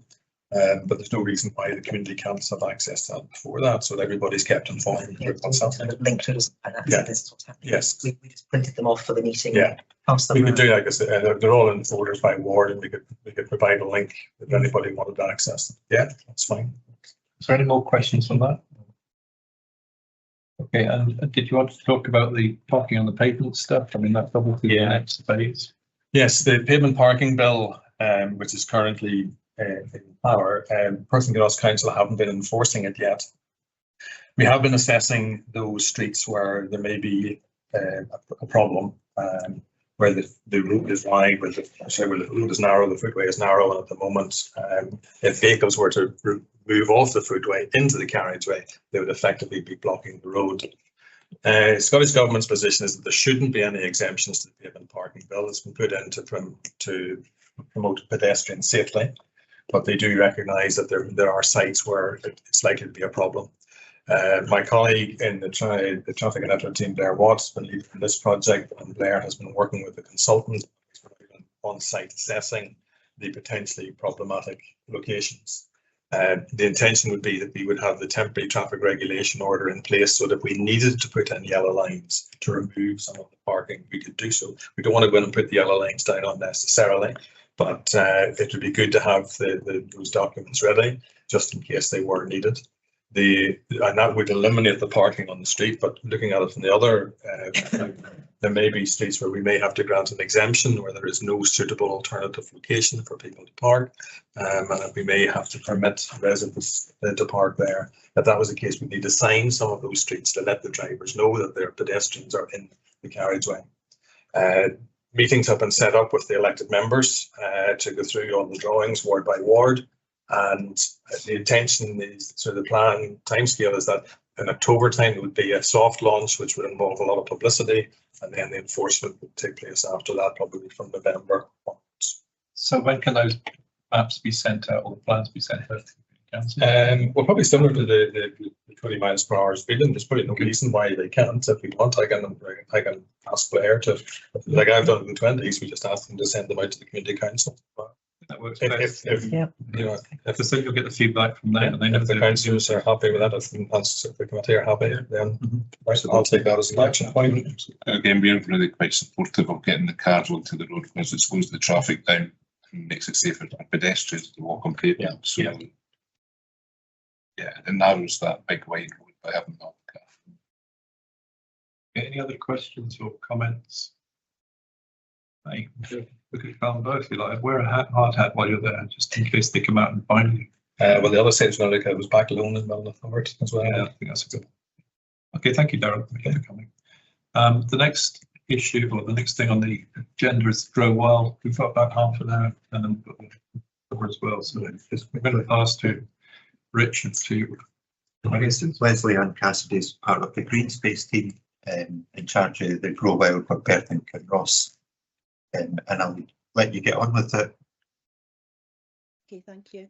It was meant to be Community Green Space and Direct Services, but unfortunately Friarton gets locked down at 6:30. So you've got me and my colleague Alistair McLeod, who is the Green Space Coordinator in the Communities team and used to be the Ranger covering Kinross, so he knows the area very, very well. Could you move on to the next slide, please? Okay, so just a refresher. I know that I came last year, but things have changed dramatically on our approach. I think it's looking a lot more beneficial now. I know some of you thought it was going a bit too far the last time I presented, so it has been pared back thanks to the changes in the profile of the budget savings. So we have already implemented area-wide no mowing under the trees, and we have stopped using chemical usage around the trees as well. So we're not getting strimmer damage, we're not using the chemical. And you'll have to excuse me, but I think yesterday Paul mentioned that we've about half the use of chemical by just stopping cutting around the tree, spraying around the trees, and reducing the cutting has reduced our CO2 emissions by less the use of fuel. So what we're really trying to achieve is longer grass margins in the main parks. So you can see an example there of the sort of things that we're looking at. We're cutting the edges of paths and fences just to keep things looking managed and maintained, but we're still trying to keep long areas. There's been a wee bit of to and froing around some of these because what we've done is we've allowed the staff on the ground to make their own decisions there because they know all the sites and how they're used. But some of them, they've maybe cut the edge around the path and around the fence, but at least a wee silly bit in the middle. So we are still, learning from that and coming and going a wee bit there, because it needs to be, a reasonable amount of grass to leave it without it looking ridiculous. We have community involvement in wildflower, bulb and tree planting. Hopefully more will be going forward, and we will approve the final plans later. So we've got some examples of the major parks in the trial area, which covers from kind of Abernethy, Glenfarg up to Invergowrie and out to Ammonbank and Scone area in Stanley. So we've managed to map those and how we see them, but it's a massive undertaking to get them all done. So we've just gone for our main sites at the moment. Could you move on to the next slide, please? So this is just some examples here, just showing the moors width cut along the path edges, around the no-mow areas, and the section between the trees. So, if there's a group of trees, we'll try and create an island, or if it's just a single tree, the guidance that's going out is that we will leave under the canopy. So the shrub beds, there will be a reduction in the shrub bed cutting over the winter period as well. And we'll stop cutting in steep bankings, which aren't particularly safe, but they're not also used for very much. Although we do acknowledge when we went to Glenfarg that there may be areas that are for sledging, so we can work with communities to agree what we do there. And we have access paths to allow people to go through, particularly desire lines. Next slide, please. So we have got the signage out now. It's taken us a wee while, unfortunately, but we've got them out, and we've got the list of sites that are affected on the website now. We're looking at doing some interpretation. We're working with the design team on that, and we will get that out as soon as it's ready. And there's the QR code that takes you to our page and to the QR code survey as well. Next slide, please. So this is an example of the South Inch. So this is where we would like to get with our major parks. So, you know, the likes of Donaldson Park in Milnathort and the park in Crooked would be, you know, on the list of these that we would map out in this level of detail alongside, well, we've already mapped out Kirkgate, and I think that one works reasonably well. It was in the original trials. So people will then know what level of maintenance to be expected there. So, you know, whether it's fortnightly cut, whether we're not mowing it, although we are trying with the no-mow areas, with the machinery we got through the Nature Restoration Fund to undertake 1 cut a year. That is part of the trials. It's starting at the moment. It doesn't mean that we're cutting it at the optimum time, but it means that we're still managing it, and we will reduce the amount of scrub and things that will invade by doing that. But we are just ascertaining how much we can actually do, and there's an operative going around doing that at the moment in the current trial area. You'll see where there's areas that are going to be cut and left. We're not going to have a lot of those. We are going to try and cut and mulch most of it to try and avoid having to transport horizons. And whether it's a bulb area, so that tends to get cut late June, early July once they've died back if it's daffodils. But we're potentially looking at whether, you know, communities might want some summer flowering bulbs, you know, that we could leave longer and cut back later in the year, or naturalised areas, you know, like we've got along water courses. Next slide, please. So this is just an example of what's been done at the new avenue of trees in the South Inch. So it's showing you it from a wee bit of a distance and then close up, you know, what's in there. So this is something potentially that communities could do for themselves. We've already had the request in from Glenfarg to do that. Sorry, I haven't responded to it yet. I'm still gathering some information. But, you know, this is certainly the sort of thing that if we put the wildflower seed around the trees, you know, it looks very attractive. It attracts all sorts of wildlife. You know, I think there's quite a few bees in there, but I can't quite see it at this sort of size, but there certainly were when I was taking the pictures.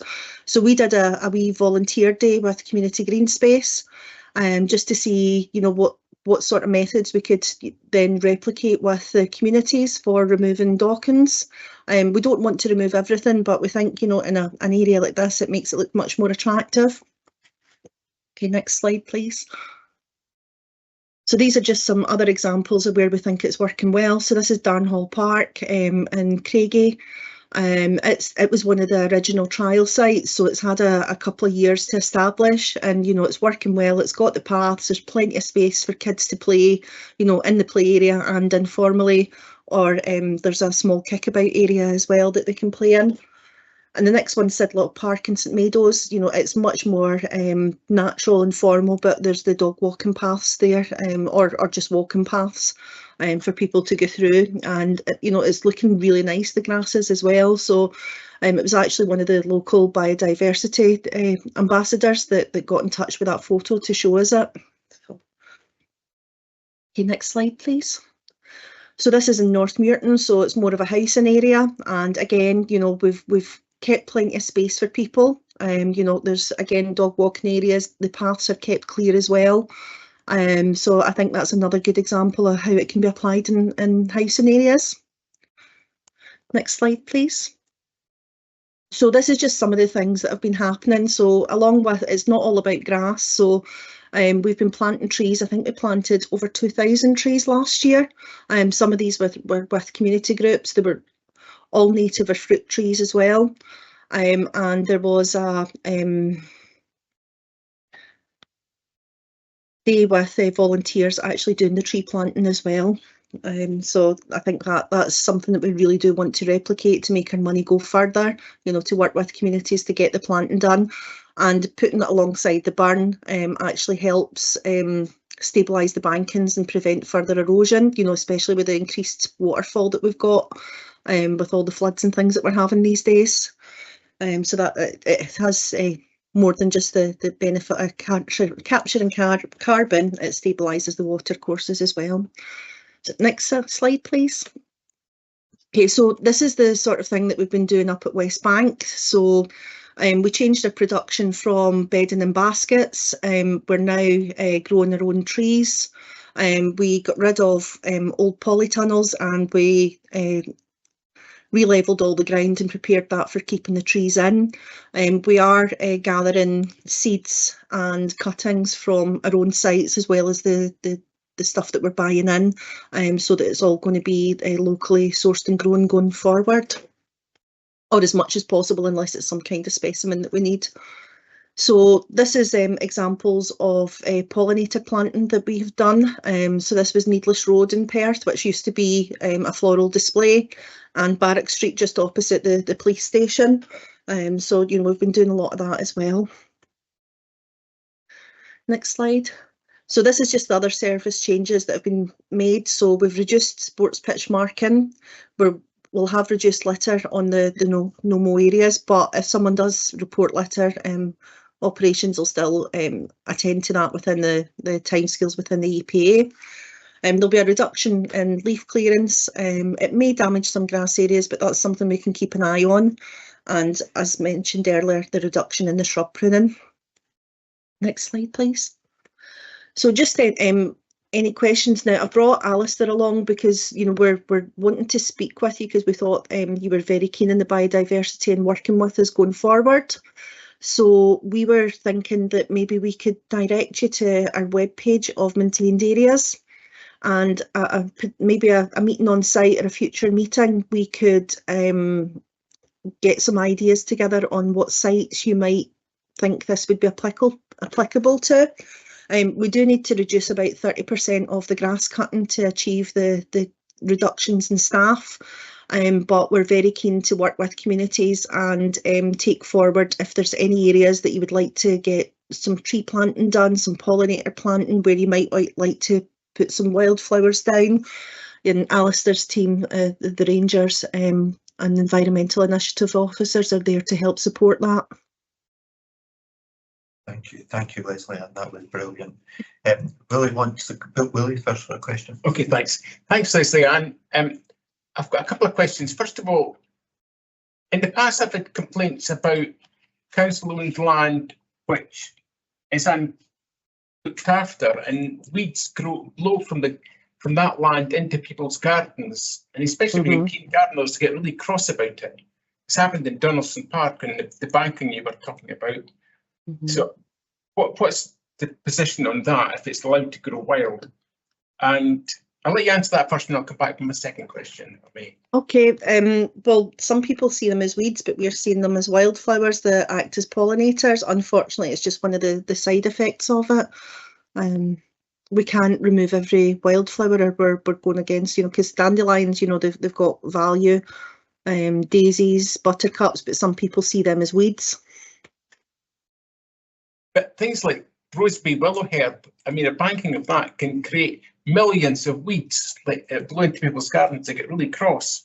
So they're classed as biodiversity, I suppose. Well, the thing is, if there's going to be something like Japanese knotweed or giant hogweed, yeah, we'll treat it. If there's ragwort near agricultural land that's likely to spread in towards horses, yeah, we'll treat it. But, you know, all of these have value. We don't want places to become monocultures, and we are encouraging communities to get involved. So, you know, if they do want to go and, you know, treat some of these, Alistair's team is going to be getting some of the equipment that will help support that. That's something that we're putting into the Nature Restoration Fund this year, is more tools to help support volunteers. Okay, thank you. The second question I was going to ask was, it's really encouraging the fact that we're going to be planting more trees. But one of the issues I've also historically had is that the council struggled to maintain the trees and parks that we've currently got. I'm always told there's no budget for it and there's only one arboricultural officer. So are you strengthening your team to make sure that the trees that we actually plant because trees have got to be managed as well. Are you strengthening your team to make sure there's actually people there that can actually... Well, we have no additional staff to do this, no. So you're just planting them and hoping for the best? Not hoping for the best. As part of it, we go in and maintain them as part of the tree planting budget, but there's no additional staff to deal with tree requests. Dave? Yeah, I noticed on the South Inch picture you put up the map, it had no mow areas around the side paths around the outside of the park itself. One thing I was wondering is if you've got things like daffodils, crocuses and stuff like that actually planted into the ground, will you be mowing those irrespective of your sort of, I mean, that's the reason I asked that is that around the outside of South Inch, there is things like crocuses actually growing in the ground there. So if you allow it to be a no mow area, you're not going to be able to see the crocuses or the snowdrops or whatever, and likewise with daffodils. It doesn't go as far out as where the crocuses are planted on the edge of the South Inch. Most of the no-mow is along the water course, which was already left for a water safety margin. The bulb area down the corner, it was cut early July, maybe mid-July. I'm not being clear. I mean, in other areas where there are daffodils planted, will you take that into account to avoid actually no-mow areas where there are daffodils planted into the ground? Yeah, we've identified them separately as bulb areas on the map. That was one of the changes when Leslie, when you came out with Glenfarg, the Wallace Park, they identified, I'm sure, an area where there were daffodils, and you know where it was agreed that we identified that. And we don't necessarily know where everyone has gone in and planted them, but that's part of, you know, if we can get the maps to the communities, they can tell us these things so that we can make sure that we've got the maintenance and the mapping correct. And that's the idea, having the key with the different types of maintenance that we're going to be undertaking, so it's clear to the community what to expect, and also clear to the operatives what they should be doing as well, and then we can get the schedules reflected accordingly. Just very quickly, Leslie, thank you. Neil Bingham from Milnerthorpe. I think we spoke at the last time you presented your aspiration to producing, you mentioned their maps of the various parts and what they're doing. Is that still an aspiration, and when can we expect it, hopefully? It's an aspiration for us to get communities to help us to do that. So part of what today's about is to, you know, kind of see what you would like to do. You know, we have done some where we go out and meet with people. We have done some on our own. So it's really how you want us to work with you. I mean, the maps are available online if people want to print and do it themselves, but we only really want to get one kind of channel back of, you know, what people want. And I think that's ideal via the community councils. So at the moment, we're still dealing with the existing trial area community councils, but we're hoping in the next month or so to be in a position to start coming out and front ending that. But it is going to be a longer process because we're basically rolling this out to the rest of Perth and Kinross. So it's not just the Kinross area, it's Strathearn, Highland, Eastern as well. So it is a massive undertaking. As I said, we've no additional staff to undertake this. So we're trying to do it as efficiently as possible, but also working with communities as we go.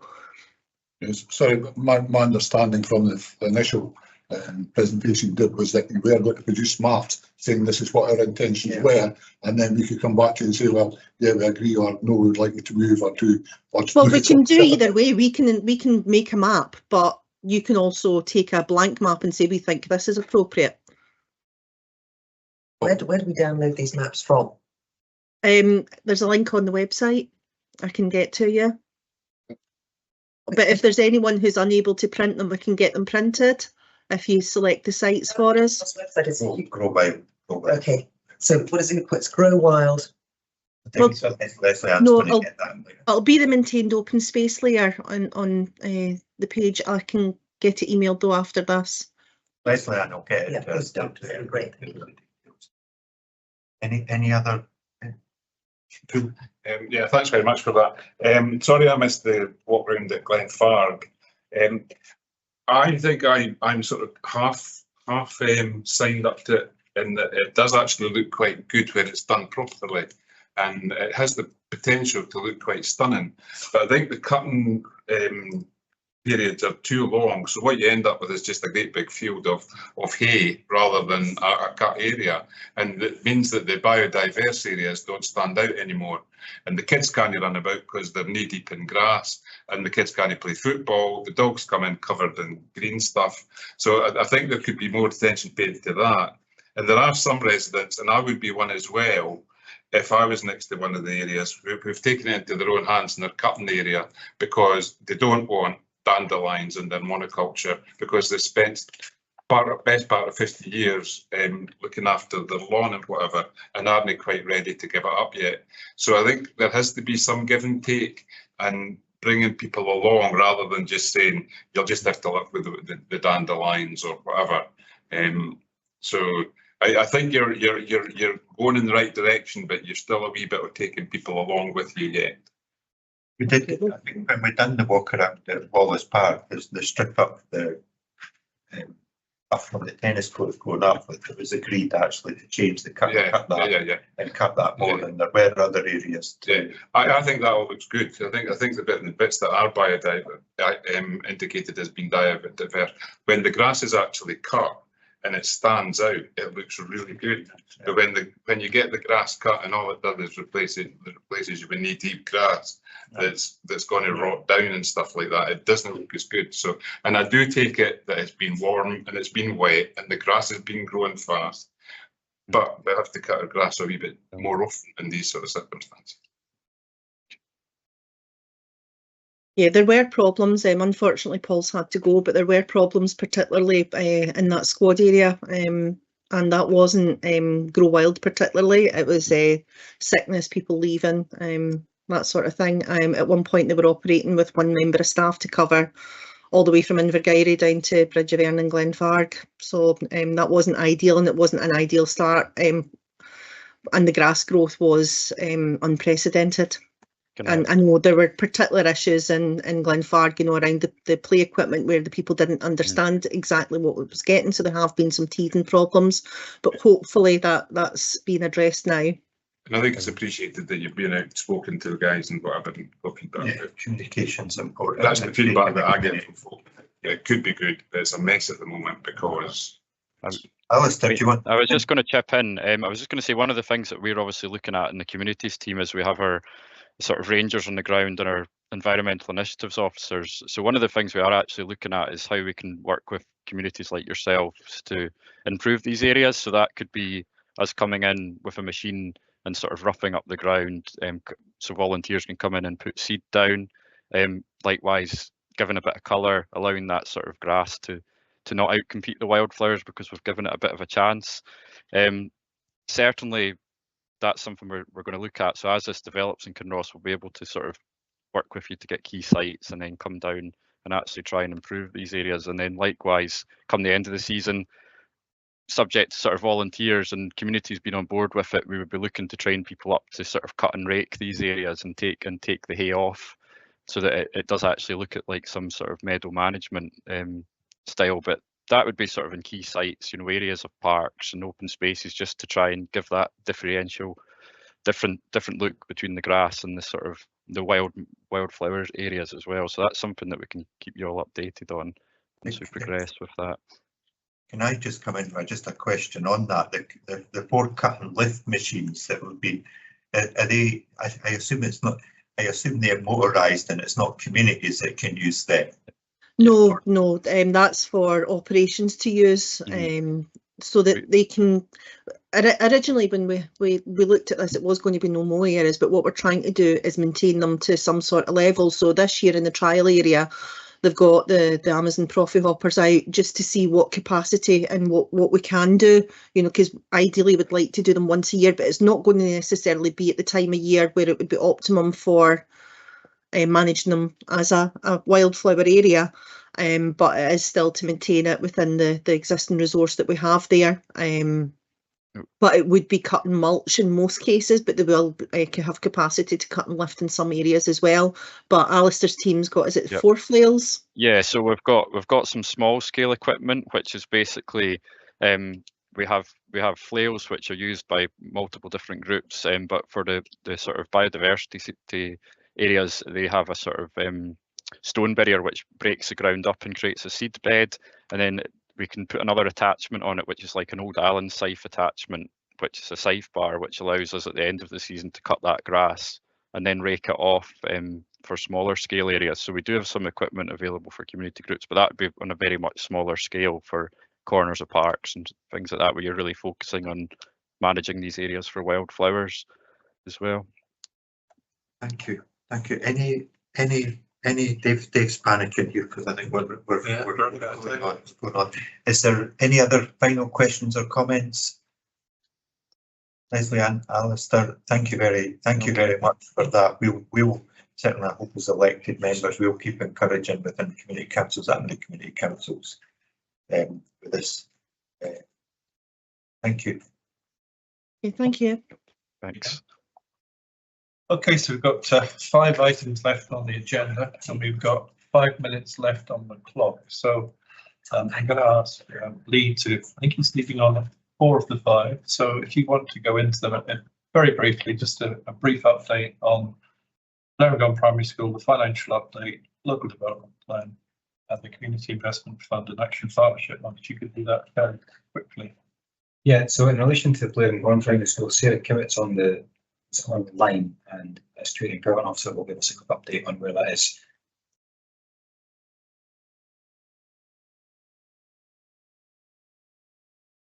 You're on silent. There we go. There we go. Good evening, everyone. I did put a couple of slides together, but I'll go through things very briefly. Positive update on Blair and Gone. So the valuation has now come back. So the whole site has been valued at market value, which is £250,000. So good to have that information. The group, so the Development Trust, have now secured the funding they need for their feasibility study. So they've got money from the Scottish Land Fund and the PKC Vacant Property Grant, and that money will go into working with a consultant. They have appointed a consultant who will look at the feasibility of their various different ideas and help them put together a business plan. And the target is that work will be finished by January 2025. So from there, they'll then be able to move forward with any CAT application. On the next slide, just another positive thing that's happening in Kinross. You'll probably be aware that the COSAG were looking to take on community ownership of Davies Park. That has now progressed after quite some time. So yesterday an agreement was made to move forward with a 25-year lease not on the whole park, just on the area outlined in black to the left there. It will just be on a peppercorn rent, and because it's quite low maintenance, PKC Green Space have agreed to continue the maintenance that they currently do on that site, but that will move into sort of community ownership via lease. The group are interested on, once that lease is in place, looking at Lochburn Park, but whether that still needs to be through community ownership or perhaps partnership working. There was talk of working with the Grow Wild team. We don't know yet, but just 2 positive projects in the area that are moving forward. So that's the update. Excellent whistle tour. Anyone got any questions? Yep. Good comments? Good news on both. That's Good news. happy and possible. God, yes. Okay, moving on then. Thank you, Sarah. Sorry for keeping you so late. Want to move on then, Lee? Certainly, yes. So the next item there was a financial update. No change since the last meeting. The committee has been awarded £40,000 of discretionary budget every year in the last 3 years. There was 10k carryover from last year, so the committee has 50k at its disposal. And I would suggest that's maybe an interesting topic for the session at the end of October to determine the best use of that money. Absolutely. Yeah. Any comments or questions? No. Okay. Okay, that's agreed. Then we'll do that for that meeting. Item 11, local development plan, as requested by the convener, it's made some inquiries with planning colleagues regarding the position of the local development plan, specifically around affordable housing and economic development land. This was last discussed at committee. I went back and checked in May of last year, I'm waiting on a further update from officers in the housing strategy team, and I'd recommend that we have that on the agenda for a specific update. Okay, everyone happy with that? Yes. Okay, good. Okay. Community Investment Fund, the fund for 2025 is now open for applications. Closes on Friday the 6th of September. There's £26,500 available for groups in Kinross-shire. As before, we'll look to establish a ward panel who will then agree recommendations for how that money is used. Final approval from the committee as per the scheme establishment. If anybody on the committee wants to be a ward panel member, you can let me know. I'll make sure that you can get the right access. Some in the past. The ward panels will be asked to meet from the 16th of September and payments made to successful groups in the first half of October. Any questions? Anything? The next thing I had on here was wind farms. I don't know. There's two other quick things on the funding side. The local action partnership with Kinross-shire has an existing budget of £4,000. There was an additional award made of £100,000 for the budget for 24-25. What agreement was made at Housing and Social Wellbeing Committee in June. That would be targeted at 4 specific communities where they have the most challenging issues of inequality, and that's based on levels of income deprivation. None of those communities are in the Kinross-shire ward, so there wouldn't be the opportunity to bid into that small pot of money for this financial year. So presumably we need to set up a ward panel to discuss those. Is that right? No, for the participatory budgeting, no, that'll be by a public vote, but there's no, that money will be available for Kinross-shire. Okay. Right. On wind farms, I had a few conversations with colleagues in planning about this, so I'll refer to my notes to keep myself right. Some of you will already be aware of this, so apologies if I'm talking to the detail converted. But due to the scale of the proposals, the decision whether or not to grant permission for these proposals will be taken by the Scottish Government's Energy Consent Unit, not the Council. So for the purposes of these proposals, the Council is a statutory consultee. If the Council decides to object to the proposals, then it could trigger a public hearing. Colleagues in Planning and Development are working on the Council's response and are aiming to bring a draft to committee for approval in October, but that might change depending upon goals, etc. As part of the development of the Council's response, they've sought input from a number of key groups, including the Gliding Centre. I know there's been some email traffic about their views on this. Community councils can submit their own views directly to the ECU and can send them to the Council as part of their deliberations, but stress that it is the Energy Consent Unit that will make the final decision on that. The other option that's available to community councils is to seek a deputation at the committee where the Council's response will be considered, but there's no guarantee that deputation will be approved. You can make the request. Who should the request be sent to? Who should the request be sent to? The deputations. Well, we write to you if you've been a consultee on the application in the first instance. We'll then get, so our team, Democratic Services, will get details from planning, and we'll write to you, and that'll have all the information on there. Information that needs to write to. So I mean, it's committee@pkc.gov.uk, but you'll get that when and deadlines. I don't think you weren't able to put a comment in. No, we because we're the statutory consultee. So community councils will not come to us as consultee. They'll go directly to the Energy Consent Unit. Yeah. So it's maybe worthwhile just having a chat with officers and just see how if that's the normal process you've got. This will need to be slightly different. Yeah. Yeah. It's probably best, to be honest with you, probably take that up by email. Really get you more details on that. I mean, it's the same email just as we send out all your papers for this too anyway. So I'll try to be aligned. Yeah. And Fossway Community Council. Yes. Yeah. Yeah. So we did actually receive an email from PKC at the time of the Bruntel application going live, requesting us to, as a consultee, to submit representation to PKC. We tried to do that and we got no response. Right. And then we got told, well, actually, no, you can't. We've been told that we probably won't be allowed to make a deputation to the Planning and Placemaking Committee on this. So I just like something. Let me go away. And what I'd quite like to know is that I'd like to know what the timeframes are, because we need to prepare. We've written seen our objection. We've done a lot of research and a lot of work on this. Just like to know when it's likely to be, because on my calculations it was going to be September, which is the next placemaking committee meeting, which we worked out was about 4 days before your 4-month deadline, EKC. So it was like, well, is that being delayed? Great, that's fine. But we need to know so that we can actually make sure we've got people available. We've got to take time off work, attend. So the more information we can get given, really appreciate it. No worries, I'll go and set up because that's not one of my committees anymore. It used to be, but it's not one of my committees anymore. So I'll take over my colleague who deals with that committee and we'll get in touch with you.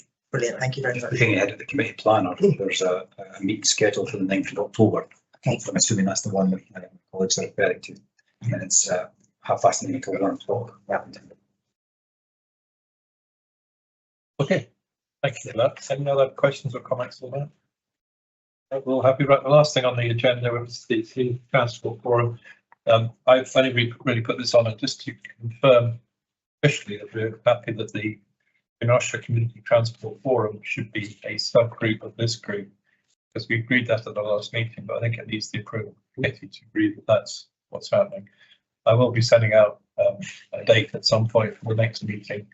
Blue starts running his bus service on the 2nd of September. So, yeah, you can say that aloud if you like. We are very, very happy. Thank you very much to the committee and all the ward councillors for all the work they put in with Drew.